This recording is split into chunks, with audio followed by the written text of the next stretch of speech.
வணக்கங்க. ஆர்க், அதிலிருந்து நாம் கற்றுக்கொள்ளுகிற வாழ்க்கை பாடங்கள் பார்ட் 2. நோவா பேழையை கட்டினான். Noah build his ark. அந்த ஆர்க்கை கட்டும் பொழுது நிறைய கிரிட்டிக்ஸ் அவனுக்கு வந்துச்சு, அதாவது விமர்சனங்கள்.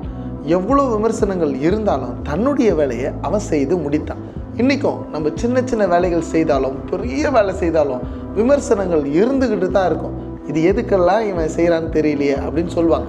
ஆனால் நம்முடைய வேலையை நம்ம ஃபோக்கஸ் பண்ணி செய்து முடிச்சோன்னா அந்த வேலைக்கான பலன் நிச்சயமாக உங்களுக்கு கிடைக்கும். ஆர்க்ல நாம் கற்றுக்கொள்ளுகிற அடுத்த பாடம், speed always isn't an advantage. அந்த பேழைக்குள்ள நத்தையும் இருந்துச்சு, தி வேர்ல்ட்ஸ் ஃபாஸ்டஸ்ட் அனிமல்னு சொல்கிற சீட்டாவும் இருந்துச்சுங்க. நம்ம எல்லாருக்கும் எல்லா விஷயமும் ஒரே மாதிரி நடப்பதில்லை.